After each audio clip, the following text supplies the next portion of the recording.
Hai semua, Shalom. Marilah kita mendengar firman Tuhan pada hari ini, 11 Mac, yang ditulis oleh Pastor Chris Oyakilome, bertajuk Asas yang Kukuh dengan Firman. Haleluya.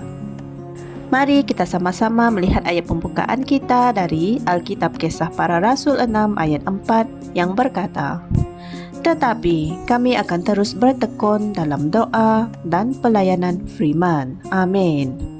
Asas firman Tuhan yang kukuh adalah apa yang menentukan reaksi dan kecenderungan kamu terhadap kehidupan dan keadaan di sekeliling kamu.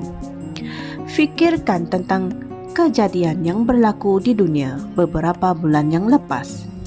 Reaksi dan tindakan-tindakan sesetengah orang Kristian merupakan bukti bahawa mereka tidak pernah mempunyai asas yang betul.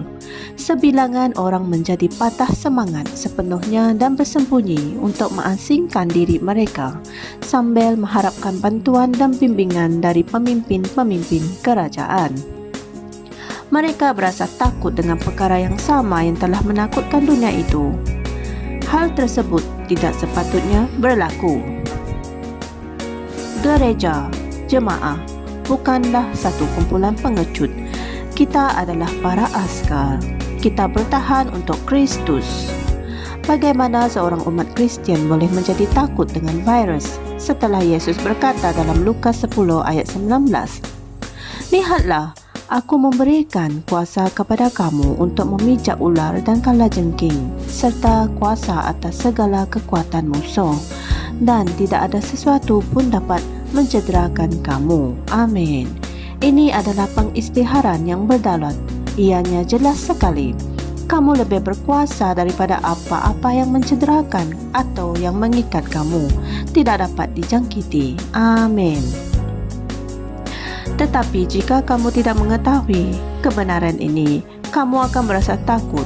Inilah sebabnya mengapa kami membawakan firman Tuhan kepada kamu setiap hari untuk membangunkan kamu dalam Kristus dan untuk menyampaikan pengetahuan kepada kamu. Amin.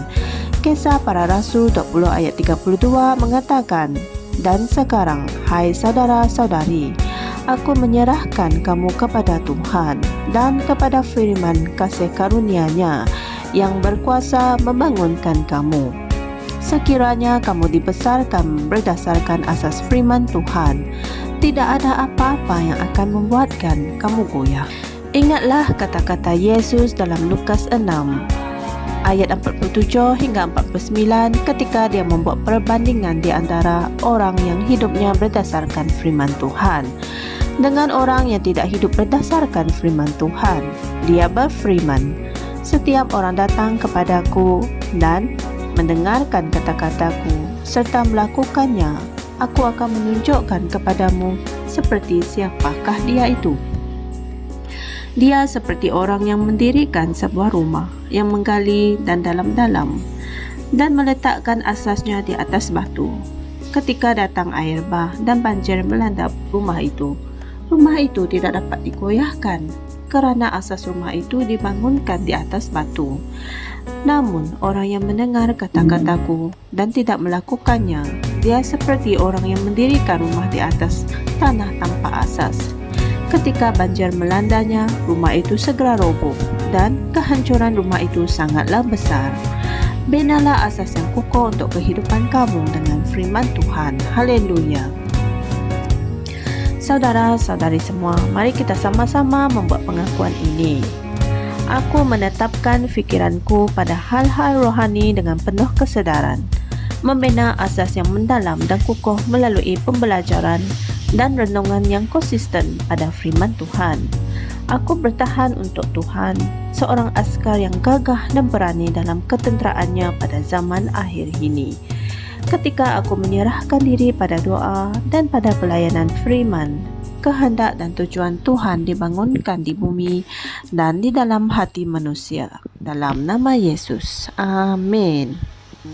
Untuk renungan tambahan, kalian bolehlah merujuk Alkitab Matius 6 ayat 33, Matius 7 ayat 24 hingga 25, Roma 12 ayat 11 hingga 12, dan Kolose 3 ayat 1 hingga 3. Amin.